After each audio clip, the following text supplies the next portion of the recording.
उप मुख्यमंत्री ने कहा, राज्य सरकार प्रदेश के सभी जिलों में व्यापक स्तर पर चलाएगी रोजगार अभियान। ज्यादा से ज्यादा युवाओं को नौकरियां दिलवाने का किया जाएगा प्रयास।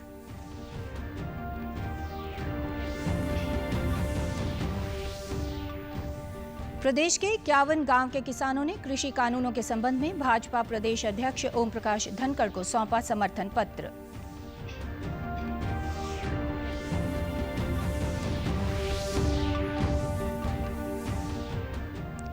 कल से शुरू होगा हरियाणा विधानसभा का बजट सत्र। 10 मार्च को पेश किया जाएगा प्रदेश का वार्षिक बजट।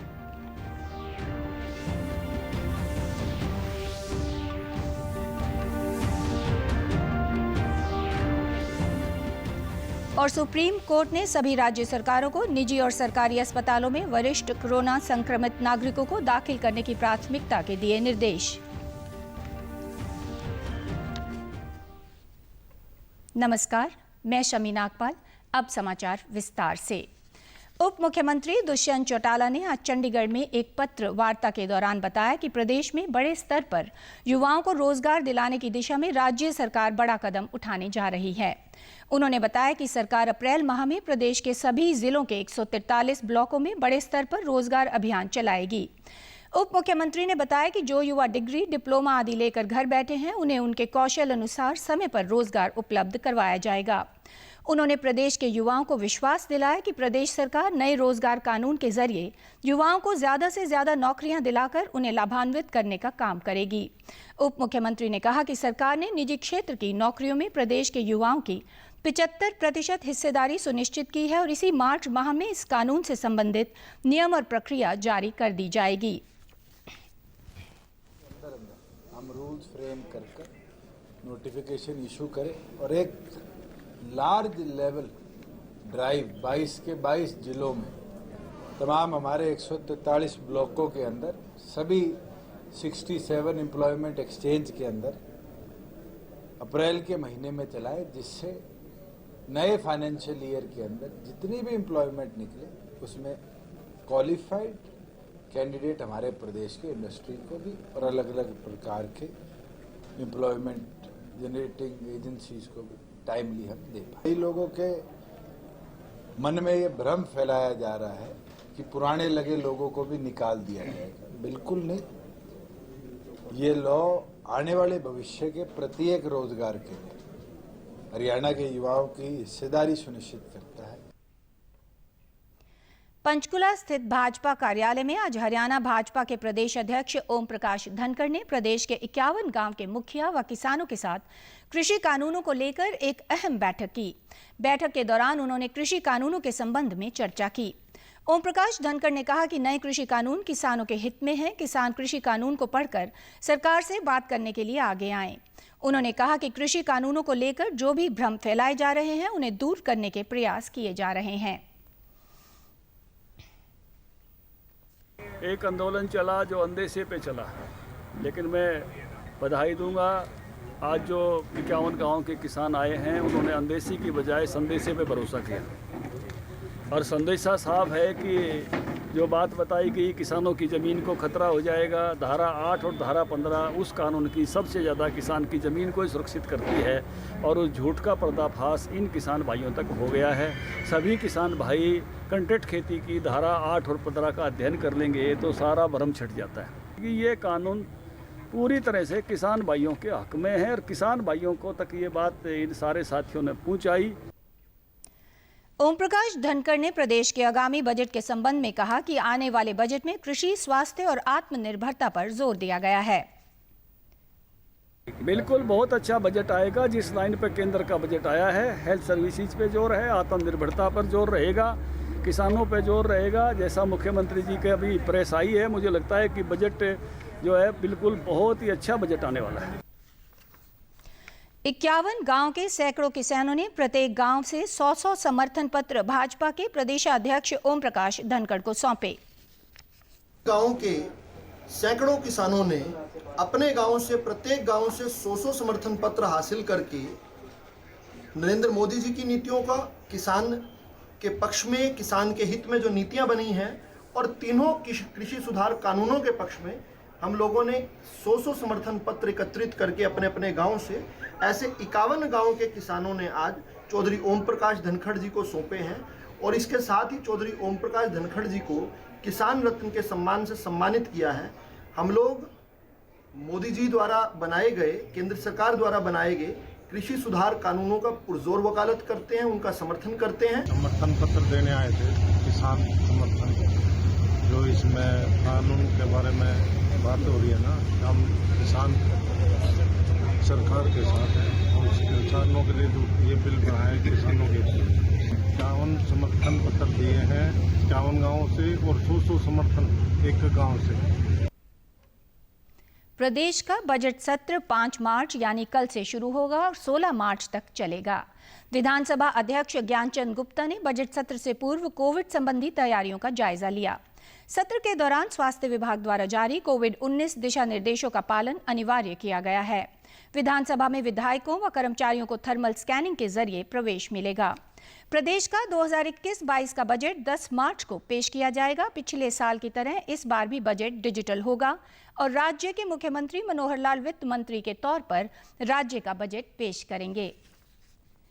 सुप्रीम कोर्ट ने सभी राज्यों को निर्देश दिया है कि कोरोना के मद्देनजर सभी निजी और सरकारी अस्पतालों में वरिष्ठ नागरिकों को दाखिल करने को प्राथमिकता दें। वरिष्ठ नागरिकों के कोरोना से प्रभावित होने की ज्यादा आशंका को देखते हुए ये निर्देश दिया गया है। सुप्रीम कोर्ट ने राज्य सरकारों को सरकारी और निजी अस्पतालों में वरिष्ठ नागरिकों के उपचार की प्राथमिकता सुनिश्चित करने के निर्देश दिए हैं ताकि उन्हें इंतजार न करना पड़े। एक याचिका में बुजुर्गों के अधिकारों की रक्षा की मांग करते हुए अस्पताल में बुजुर्गों को होने वाली परेशानियां और कोरोना से जल्द संक्रमित होने की आशंका का हवाला दिया गया था। कोरोना वैक्सीनेशन के दूसरे चरण के तहत आज कैथल में 60 वर्ष से अधिक उम्र और 45 साल से ज्यादा आयु के गंभीर बीमारी से ग्रस्त लोगों का टीकाकरण किया गया। स्वास्थ्य विभाग के अधिकारी डॉक्टर कुशल मेहता ने कहा कि वरिष्ठ लोगों में वैक्सीन के प्रति काफी उत्साह नजर आ रहा है और वे बिना डर के वैक्सीन लगवाने आ रहे हैं। उन्होंने कहा कि वैक्सीन पूरी तरह से सुरक्षित है, इसीलिए लोगों को अफवाहों पर ध्यान नहीं देना चाहिए और वैक्सीन लगवाने के लिए आगे आना चाहिए। उत्साह है आज सुबह से ही कि लोग बहुत सारा क्राउड आया कि हम लगवाएंगे, काफ़ी उत्साह देखने को मिल रहा है। आज हमने गीता भवन में गवर्नमेंट सेशन लगाया है, तो ये बिल्कुल फ्री है, सब आकर लगवाएं, सेफ है। सीनियर सिटीज़न में काफ़ी एक अवेयरनेस है कि हमें लगवानी है और काफ़ी उत्साह के साथ ये सब आ रहे हैं कि हमें वैक्सीनेशन लगाइए। टीकाकरण करवाने वालों ने बताया कि वैक्सीन लेने के बाद उन्हें कोई परेशानी नहीं हुई और वे पूरी तरह स्वस्थ हैं। उन्होंने अन्य लोगों से भी बिना डरे वैक्सीन लगवाने का आह्वान किया। मैं यहाँ पर आया और मैंने वैक्सीनेशन लगवाई, मुझे बिल्कुल भी कोई दिक्कत महसूस नहीं हुई। बड़े उत्साह से लोग लगवा रहे हैं और सेफ हैं। ये बिल्कुल निःशुल्क है और लोग बड़े उत्साहवर्धक हो गए वैक्सीनेशन लगवा रहे हैं। तो ये मौका हमारे को मिला है और ये मैंने आज इंजेक्शन लगवाया है। कल मैंने ऑनलाइन रजिस्ट्रेशन किया था और आज इंजेक्शन लगवाया है मैंने और मेरी पत्नी ने, और हम इसके अंदर बड़ी खुशी हुई हमारे को। हम समझते हैं कि बहुत सेफ है और हम सभी लोगों से अपील करते हैं कि वो भी ये इंजेक्शन लगवाएं जो इसके लिए एलिजिबल हैं। इसके अंदर कोई घबराने की बात नहीं है। आज मैं इंजेक्शन लगवाने आई हूँ, ये बिल्कुल सेफ है और सबके लिए ठीक है, बहुत अच्छा रहेगा इससे और कोई बीमारी नहीं होगी आगे और मेरे को कोई कुछ फील नहीं हो रहा, बिल्कुल मैं नॉर्मल हूँ। कोरोना की ये फर्स्ट वैक्सीन लेने आया हूँ। सरकार ने इसका ये बहुत ही सराहनीय कदम है। इसके फैसले से हमें बड़ी खुशी है। हम सुरक्षित रहेंगे तो देश सुरक्षित रहेगा। कोविड-19 महामारी के खिलाफ देश एकजुट होकर लड़ रहा है। आप भी हमारे साथ सुरक्षा और बचाव के 3 आसान एहतियाती उपायों का संकल्प लें। मास्क हमेशा सही ढंग से पहनें, 2 गज की दूरी बनाए रखें और हाथ बार-बार धोएं। सिरसा जिले में जन औषधि योजना के तहत खोले गए औषधि केंद्रों पर लोगों को सस्ते दरों पर दवाइयां मुहैया करवाई जा रही हैं। लोगों को बाजार से 60 से 70% तक कम कीमत पर दवाइयां मुहैया हो सके, इस उद्देश्य के साथ केंद्र सरकार ने ये औषधि केंद्र खोले हैं। जन औषधि केंद्र के संचालकों ने बताया कि जन औषधि योजना के तहत प्रदेश भर में कुल 7400 जन औषधि केंद्र खोले गए हैं, जिससे लोगों को काफी लाभ हो रहा है। उन्होंने बताया कि इन केंद्रों के खुलने से अब लोगों को महंगी दवाइयां नहीं खरीदनी पड़ती।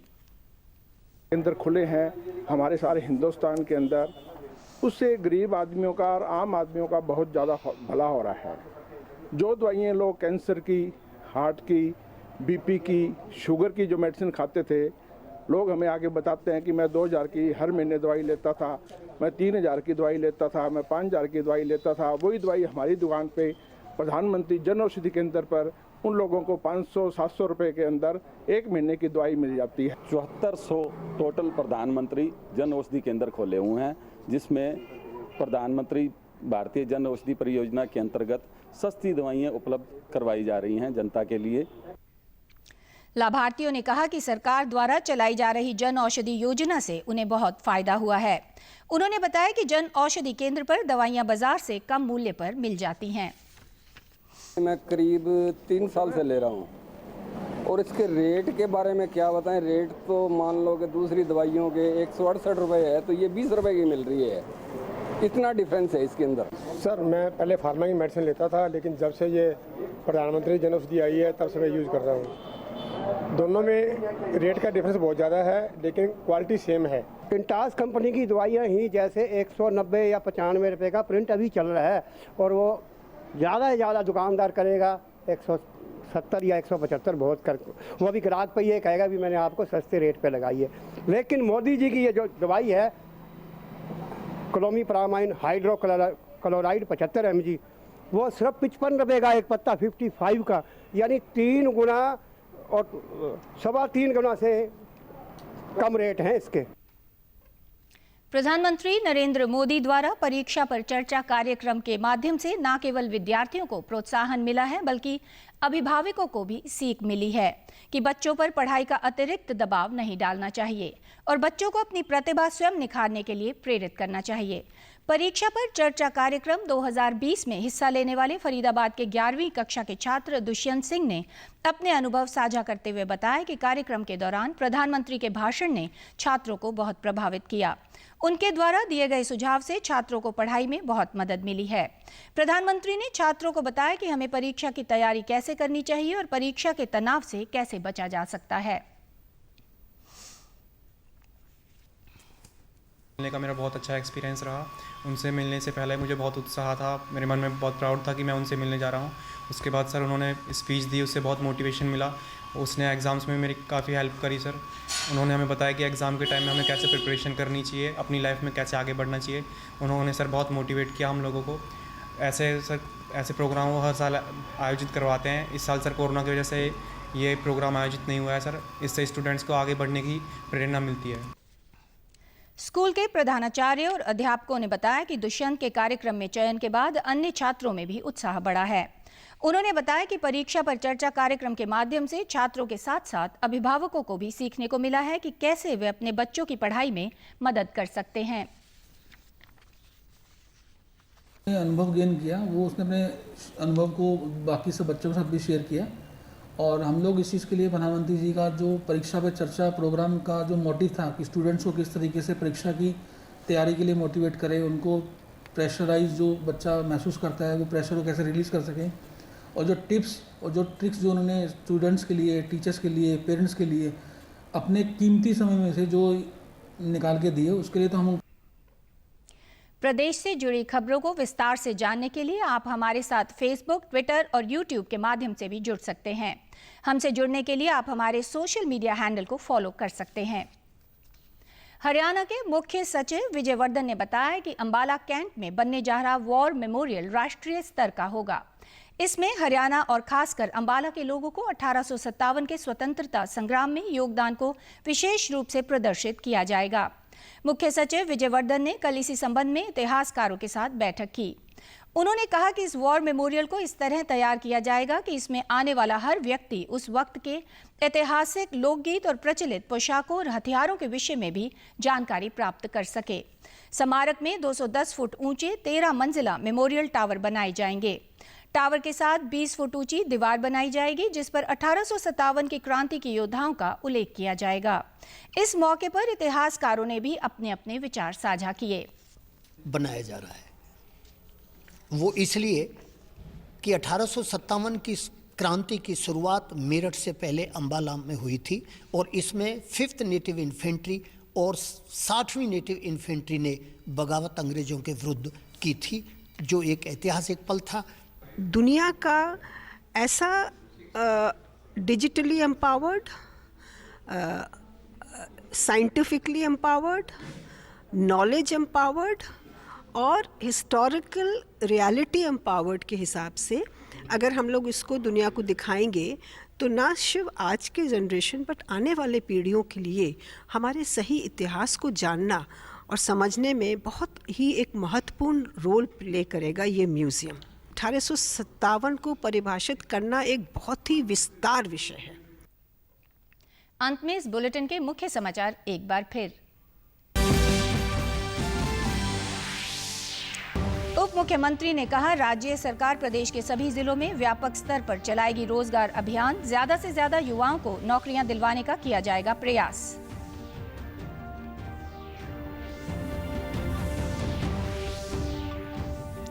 प्रदेश के 51 गांव के किसानों ने कृषि कानूनों के संबंध में भाजपा प्रदेश अध्यक्ष ओम प्रकाश धनखड़ को सौंपा समर्थन पत्र।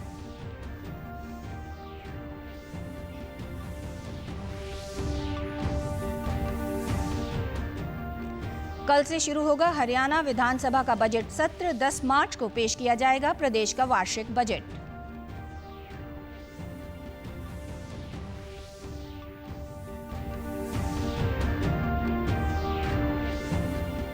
और सुप्रीम कोर्ट ने सभी राज्य सरकारों को निजी और सरकारी अस्पतालों में वरिष्ठ कोरोना संक्रमित नागरिकों को दाखिल करने की प्राथमिकता के दिए निर्देश।